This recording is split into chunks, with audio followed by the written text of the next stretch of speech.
Rightio everyone, and welcome back to Mr. Nightmare and his disturbing stories that he's posted on his channel, because he literally does not care if he traumatises children.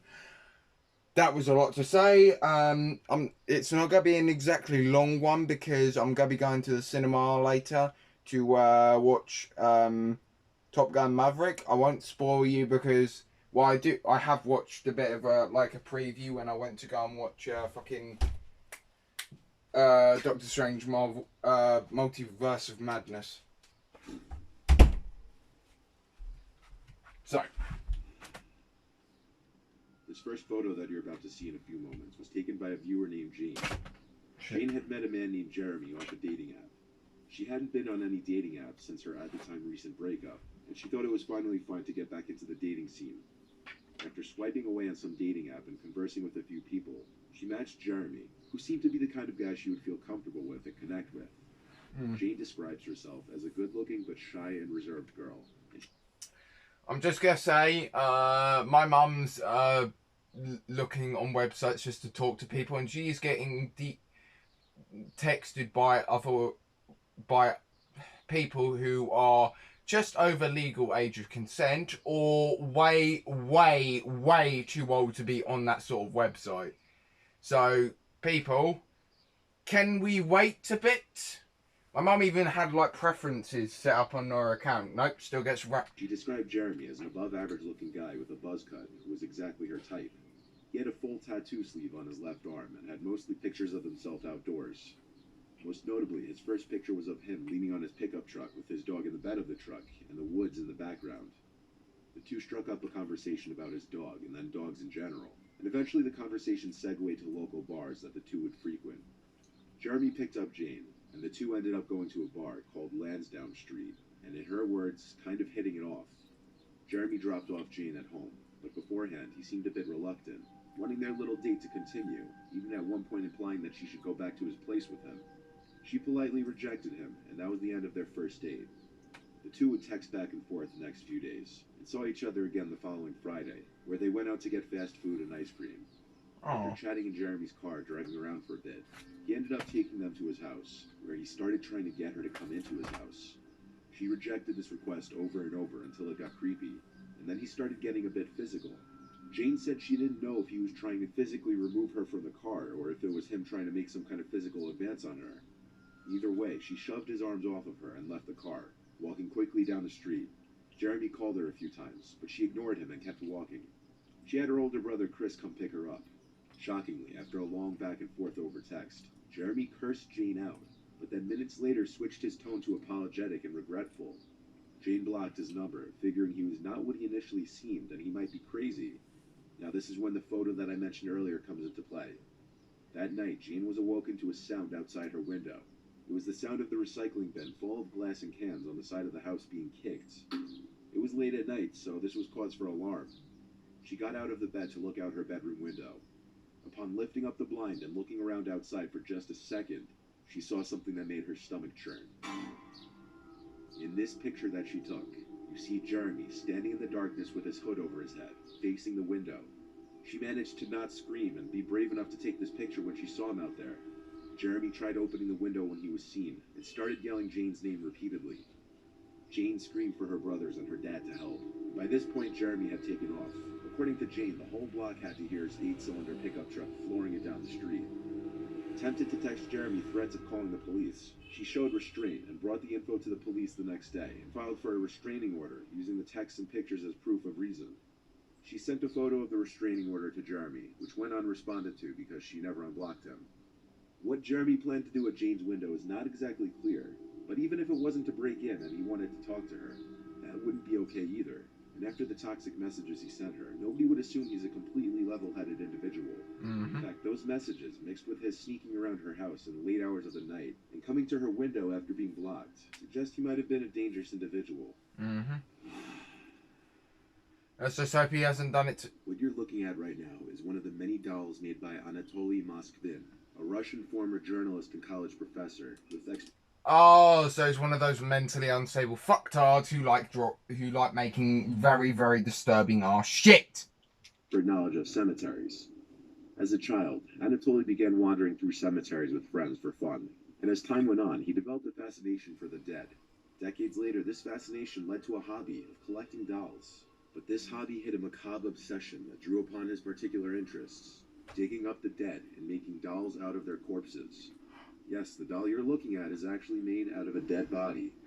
After making his human dolls, he kept them in his home as his companions and possibly lovers, evident by some of the stuff he wrote about his dolls. For example, I kissed her once, then again, then again. Okay, I am eating my fucking lunch. I did not need to know that. But the really disturbing part of this is that the dolls were in majority made from little girls aged 3 to 12, and he would apply lipstick and makeup to many of their faces. Excuse me, He what? even marked the birthday of each of his dead victims in his bedroom. His self-proclaimed expertise on cemeteries wasn't a lie, as he was able to desecrate countless graves in his hometown while evading police for years until he was finally caught after the increasing suspicion at the growing number of defiled graves in the area. That's a Police crime. searched his home. They found 26 life-size dolls, or rather mummified corpses, scattered throughout the house. But the police didn't know they were corpses at first, until he openly admitted to it. His parents, who lived in the same flat as him, claimed to know nothing of his activities. His parents and others who had seen the dolls stated that they did not suspect that there were dead bodies inside, but then again, who would? Not even the police suspected the dolls to be bodies at first. His parents said they thought it was just his hobby to make such big dolls and did not see anything wrong with it. During a hearing in which he sought to be released from a psychiatric hospital to care for his elderly mother and live with a new girlfriend, he refused to apologize to his victim's parents. In his mind, he thought he was doing something good, as he stated he felt great sympathy for the dead children and thought that they could be brought back to life by either science or black magic. He even went as far as to shun the parents for leaving their daughters in the cold, whereas he took them into the warmth to be reborn. Okay. He dried the corpses using a combination of salt and baking soda, and then stored the bodies in secure, dry places in and around cemeteries.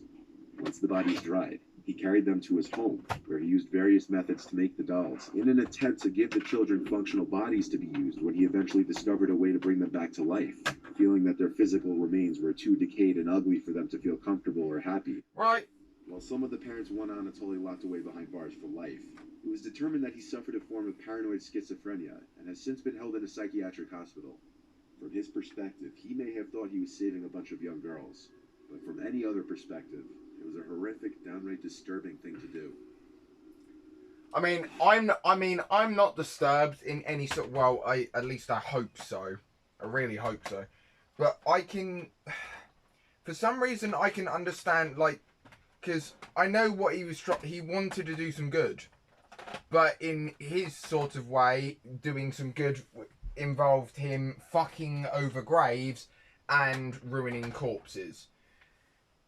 I really wish I didn't understand some mentally unstable people sometimes, but that's just how well I've been raised to understand that not everyone is alright in their heads. Unfortunately. The picture you're looking at right now is of Amy Reeves and her baby sister. The backstory behind this picture isn't as cute and wholesome as one would imagine. On this day, Amy was taking her sister out trick-or-treating for Halloween. Amy lives in the backwoods of Texas. She moved from Houston to a small town closer to Galveston, as she described to be about an hour drive towards the southeast coast. Amy's move from the big city to a very small town was much needed for her, as she was sick of the city life, and settling into a very small home with 2 acres was a nice change of scenery for her. However, she kept noticing something completely eerie from the moment she moved into the house. It had nothing to do with the property or the home, but rather something outside the home. She kept noticing every time she would pull out of her driveway, a car would follow her and go the exact route she was going. She would ignore it and move on with her day at first, but it kept happening every single time that she would leave her house. In one of the neighboring houses, the same vehicle would pull out of their driveway whenever she would pull out of hers.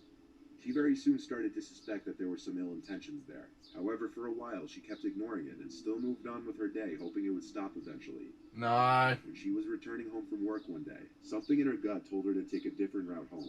So she listened to her gut and took a different route. Instead of taking the highway, she took the service road towards the entrance of her little neighborhood. Instead of driving straight through the neighborhood to take a left, she took a slightly sharp right at the entrance and took a 3-minute longer route back home. But even on this detour, she eventually spotted the same vehicle in her rearview mirror. As she started to speed away to try to escape the car, it started flashing her aggressively. Eventually, she makes a left turn, and the car doesn't seem to follow. She proceeded home, and just as she thought she was safe and the stalker wasn't around, she realized she was wrong. The stalker's car with the brights still on was approaching, the lights becoming brighter as it got closer. By now it was clear the stalker had been following her home, even down her new route. The man pulled into his driveway and just sat there, while Amy went into the house. While inside, she looked through the window out at the car, and the man must have taken notice, because he started revving his engine. By this point, it was clearly a full-fledged stalker harassment situation, so Amy called the police in hopes to have them go and talk to him for her. Good girl. When police arrived, she explained the whole situation the best she could, noting multiple times that she just moved in and she doesn't know the man. The police went over to the man's house to talk with him. Meanwhile, Amy went to her restroom, but she was yet to be under the realization that she had left the back door unlocked when she went outside to smoke a cigarette not too long ago. While she was in the bathroom, she heard footsteps walking towards her bedroom. She got up to shut and lock the bathroom door instantly, exposing where she was to the intruder. Seconds later, there was a knock on the wall separating the bathroom and her bedroom. Even though it was fairly obvious her cover was already blown, she remained as quiet as she could. The thought that maybe it could have been one of the police officers came up in Amy's head, but after one look out the bathroom window, that idea was out the window. Outside, she could see a police officer struggling with what appeared to be damp wood from the half-rotted shed beside the stalker's house. Amy pulled up her pants, getting ready to run to the front door. That's when she heard it again, an aggressive knock on the other side of the wall from her bedroom. The stalker was inside her bedroom, no doubt. With not many other options other than being a sitting duck, Amy opened the bathroom door and bolted for the front door and outside to try and find an officer. But there were none in sight, not even the one that was struggling with the rotted wood moments earlier, just their empty squad car. After running around looking for the officers, she returned closer to her house where there was a commotion heard from inside, and it sounded as though there was a struggle between an officer and somebody else. Amy re-entered her house to see one of the officers on her bedroom floor in a lot of pain, who looked to be struggling holding his neck, not bleeding, but bruising as if the man punched him in the throat repeatedly or strangled him. The officer never told Amy exactly what happened because his partner called an ambulance for him, but Amy was notified later that same day that the man who was stalking her was taken into custody for assaulting and fleeing from an officer. Amy never learned why the cop's partner was struggling with the wood outside, or how exactly the one officer knew to check the inside of her house. In all likelihood, by the time the police had arrived, the stalker had already let himself into her house. And when the police didn't get an answer at the stalker's house, one of them returned to Amy's house to find the door ajar, and the rest you could figure out. The picture you saw minutes earlier of Amy and her baby sister was sent to her phone only days after moving in, and it was taken by a passing car without her even knowing it.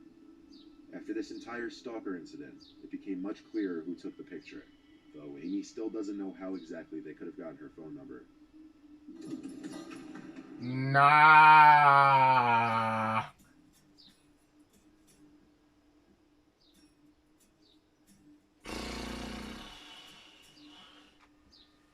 I swear, like, people will say that if ghosts exist, that will be scary. Nah, fam. Mate, have you seen how scary fucking humans are? Shut the fuck up.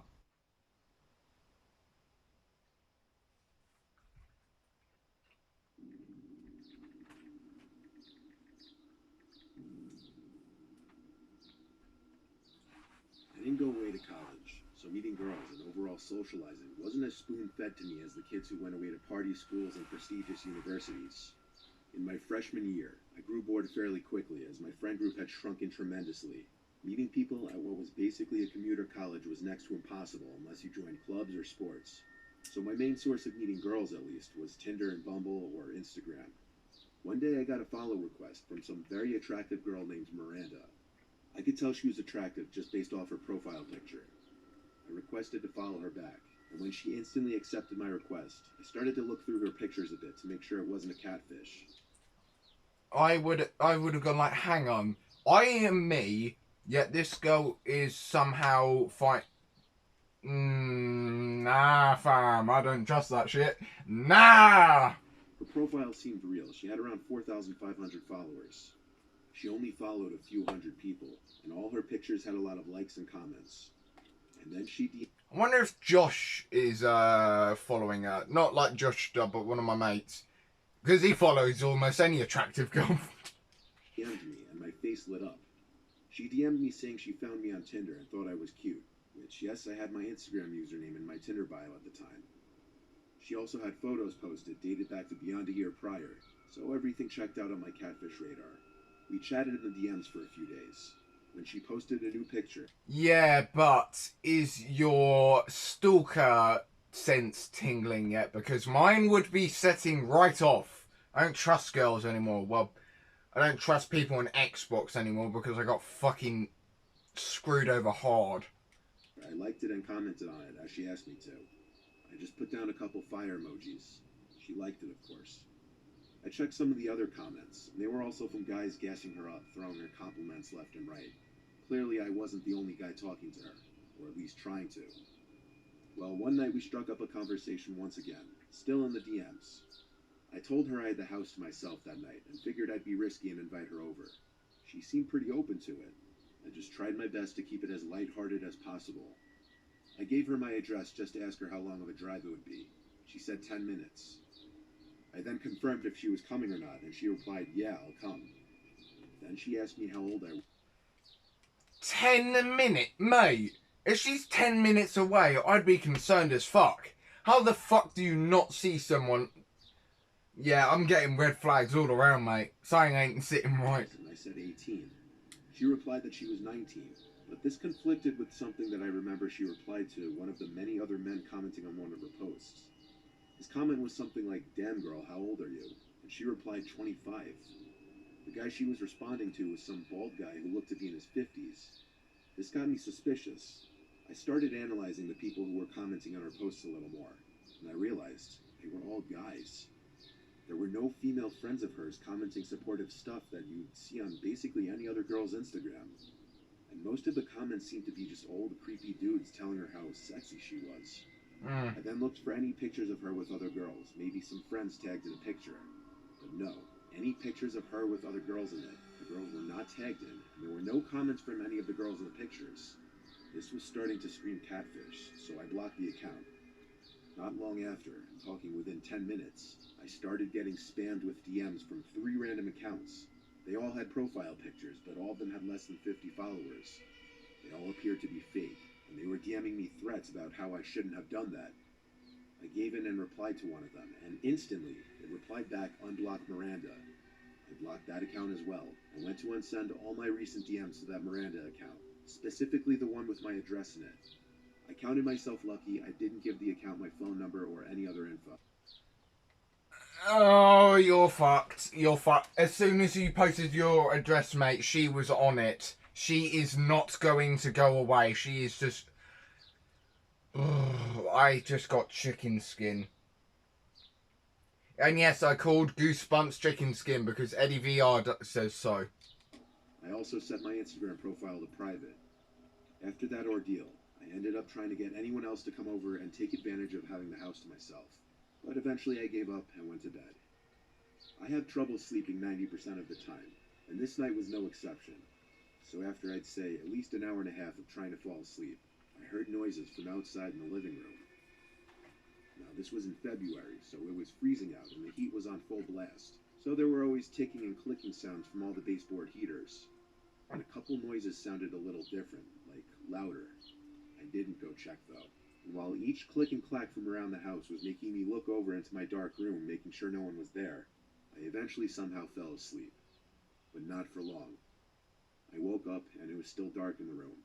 I knew something woke me up, like how sometimes you hear a sound in your sleep and it's a delayed reaction before you wake up a few seconds later.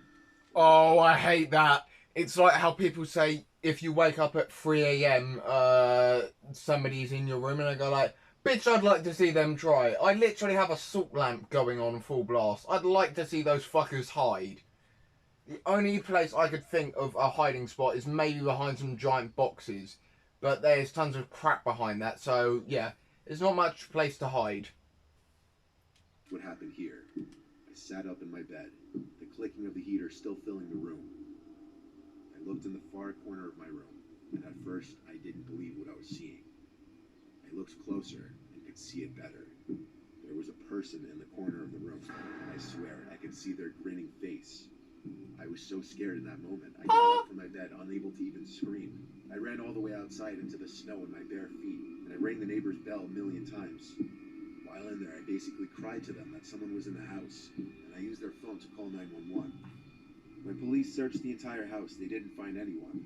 The back door and side door were both locked, and so were most of the windows. The only possibility of someone getting in would have been through one of the backyard windows, which was left unlocked. The police officers comforted me in letting me know that it may have just been a hallucination, which I learned through research can happen in the moments after just waking up for some people. Sleeping in the house alone the rest of the night was the most anxious thing I'd ever done after that, but I really won't ever know for sure if what I saw was really just a hallucination, or if, God forbid, whoever was running that Miranda catfish account was in my house. A few months after this incident, that account was either deleted by the user or taken down by Instagram. It no longer exists. Thank fuck for that.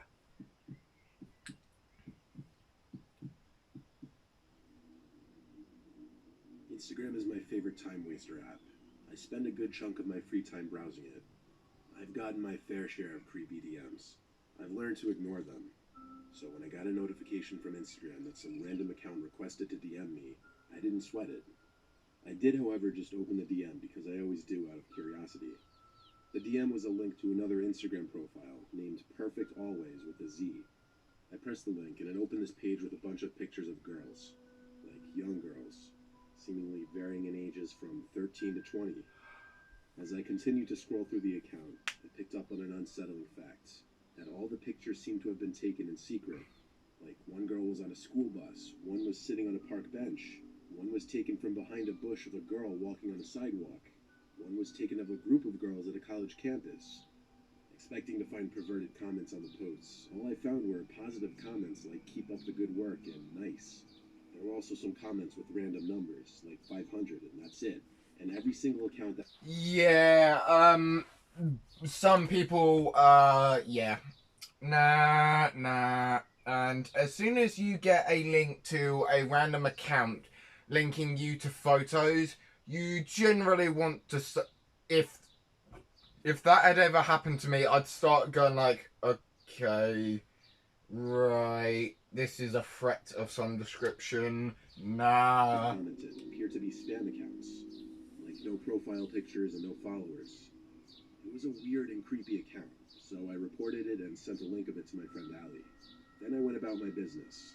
I was at school when all this happened, so I couldn't give it too much attention to begin with. It wasn't until after school when I got home that Allie finally texted back saying, "OMFG, who did that? That's crazy." I replied, "I know, it's so creepy." She seemed more concerned and shocked than I was expecting her to be. She replied saying, "You need to report that to the police right away." I replied back, "Why me? It's not exactly my problem." She replied back with nothing but question marks mixed with exclamation points. So I said, "Why are you freaking out?" She said, "Why don't you care about someone posting pictures of you on their Instagram?" My heart sank. I immediately Nibber, what the fuck? Nibber! Nah. rushed to click the link again and view the profile. This time there were 2 new photos uploaded to the page. One of a girl in the passenger seat of an SUV, and one a picture of me walking home. It was taken from inside a car parked on the side of the road. I remembered seeing that car, and I remembered noticing someone sitting in it. This just seemed unreal. I called Allie at once, freaking out. I told her why I didn't understand at first, and explained how some random account DM'd me the link. Allie told me to report it to Instagram and the police. I told her I reported it to Instagram already, and told her to do the same. I stayed locked in my room talking to Allie for at least an hour, as I was home alone. The next time I refreshed that Instagram page, it said, "This page does not exist." Good. First thought, okay, it blocked me, so I asked Allie to refresh it as well, and it said the same thing for her. We both used our Finsta accounts to confirm that it was removed, and it was. The account no longer appeared. I still don't know if it was taken down by Instagram or if the creator of the account deactivated it. I also have no idea what those numbers in the comments meant. Either way, it seemed like one big setup thing, and I'm scared to know any other details about what was going on with that Instagram page. You don't want to know, mate. Holy shit. These are pretty disturbing, actually. This situation happened in my first year of... Okay, on the addition to the previous story, yeah, this is why I hate current date.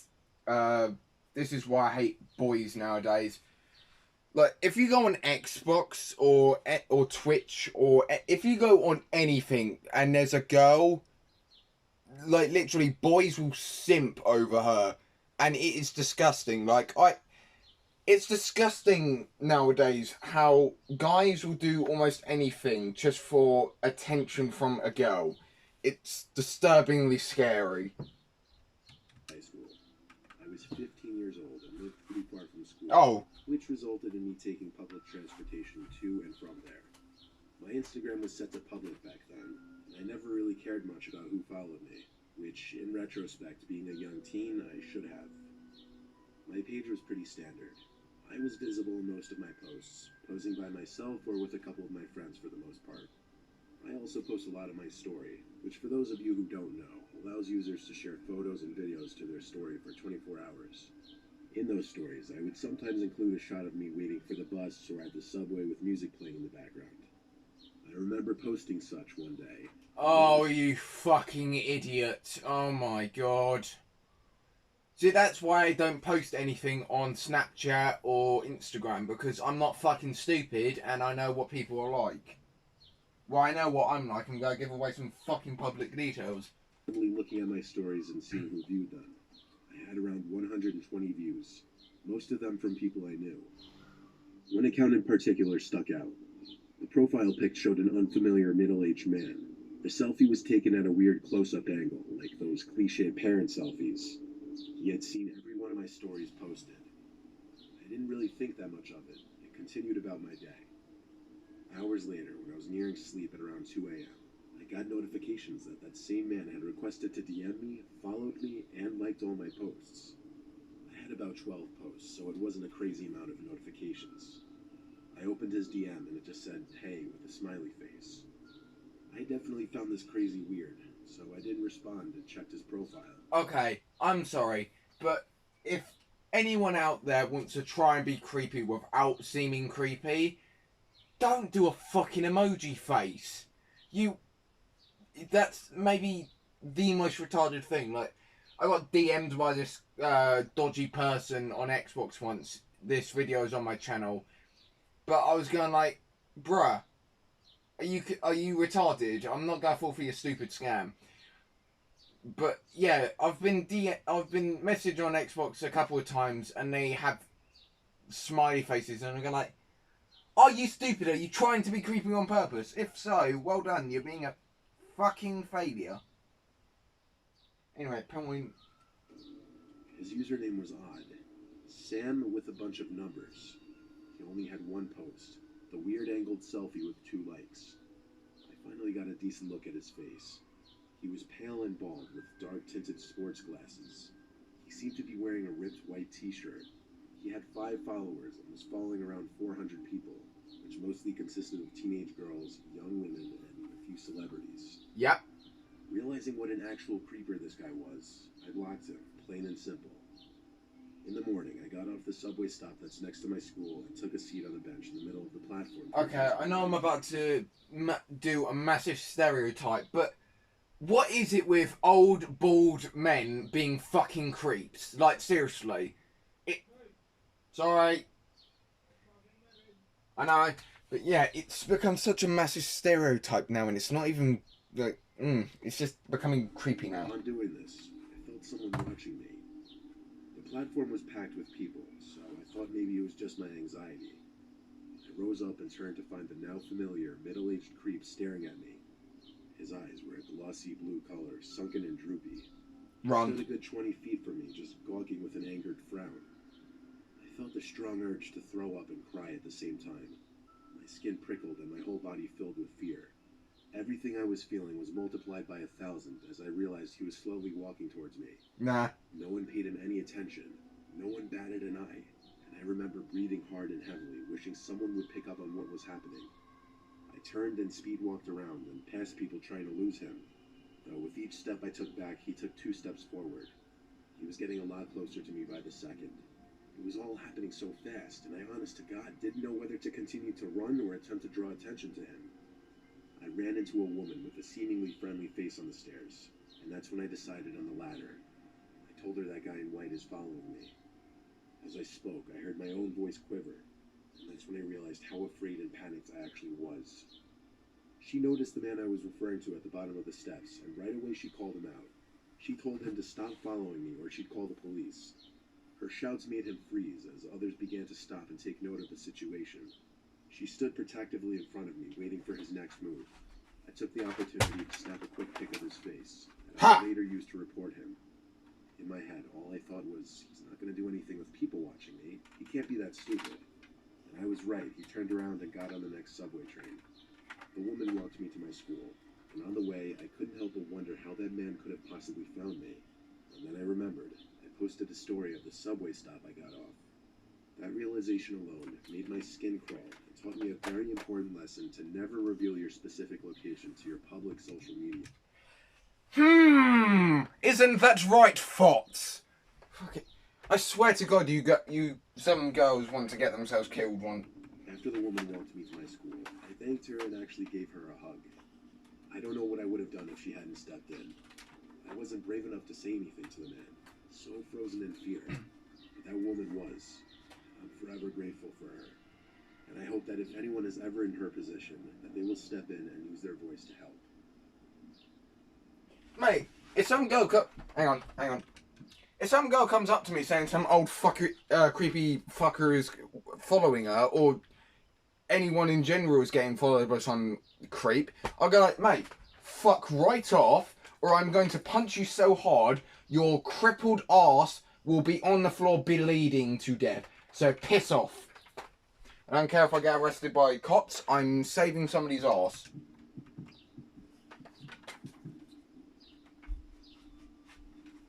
The internet and social media can be a very dangerous thing. This personal experience of mine is a prime example.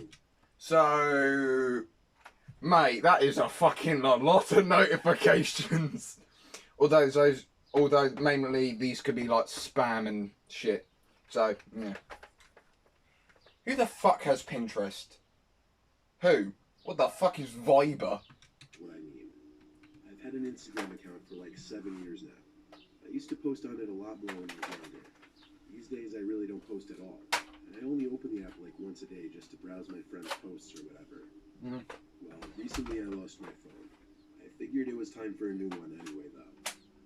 I did try the whole find my iPhone thing, but it said my phone was like 30 miles away. It just wasn't worth it for that old phone.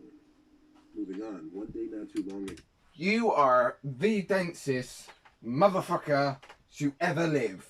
Ah yes, 30 miles away and it's my old phone. What am I going to do? Fucking leave it there. It's definitely not like some fucker can steal it and have fucking... You know what, I'm not going to continue that story because that's just gross at that point. I got a DM from a kid from high school that I hadn't spoken to in years. In fact, I didn't even follow him. I peeped what he DM'd me, and it was a heads-up message. He was bringing it to my attention that someone was using my pictures on a fake Instagram account. He shared the profile in question with me, so I had a look and realized he was right. There was this entire account pretending to be me, just using a different name.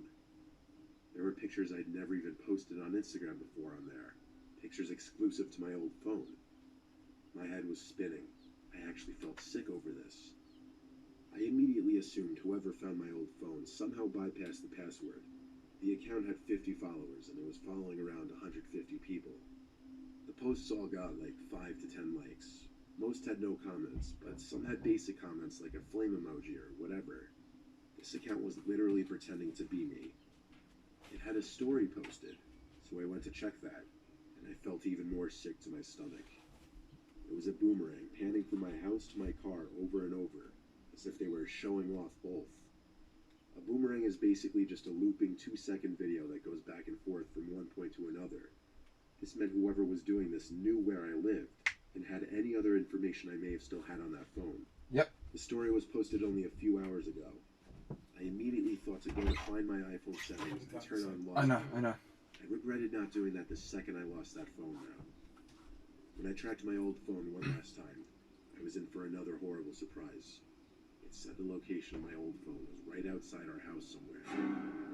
There's a lot of space between houses in our gated community, so there was no mistaking. And if your phone has suddenly gone from 30 miles to right outside your house, that's when you want to be concerned. That person was still out there on the property somewhere. I turned on lost mode on the old phone and ran downstairs to get my roommate Corey's attention. It seemed he was already occupied, though, by his husky barking at something in the backyard. Corey was standing by the door watching his dog. I explained in as few words as possible because I felt the situation was dire. We stepped out into the yard together to call his dog in. He was out in the grass barking rather viciously at someone or something out of sight. The dog was barely visible because it was so dark out. We went together to grab the dog by the collar, and as we got hold of him, we saw someone in the bushes run away into the patch of trees that separated our house from the next house. It was like a jump scare moment in a horror movie. That dark figure I saw run into the trees had to be the stalker pretending to be me on Instagram. I just knew it. We brought the dog inside and locked the door. You may ask, why didn't we let the dog chase down whoever it was? That's because Corey's dog is all bark, no bite. He wouldn't ever harm a fly. At some point in the middle of the night... Yep. Just like my friend Slayton Lima, his dog is like... This actually happened to him. Some old person walked into his house. I don't know why. This is just what I was told by Satan. And as immediately as the person walked into Satan's house, he immediately ran back out. Because as soon as he saw his German Shepherd look right at him, he crapped himself and ran for it. Even though that dog would never do anything. The dog started barking again, downstairs by the front door. This was very unusual behavior, so Corey and I both checked out the windows. Yep, and I need a jumper though. It was the most scared I had ever felt in my life. Standing on the front porch, looking out into the dark night, knowing someone was out there probably watching us. We went back inside, and for the rest of the night, silence. I think whoever had my phone turned it off or smashed it after I put it in lost mode to avoid it being tracked any further.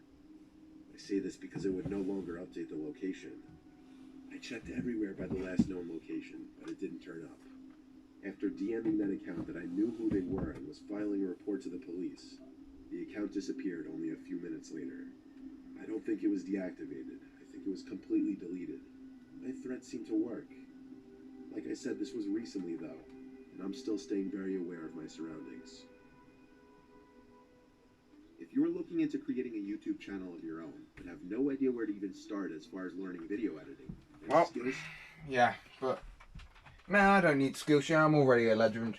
But yeah, that was more disturbing stories. Yeah. Regardless whether they're real or fake, it doesn't take away from the fact that they're straight up terrifying altogether. But yeah, I'm going to end the recording now, and I'll see you guys in the next one. And don't forget, don't be a bloody knob on Insta.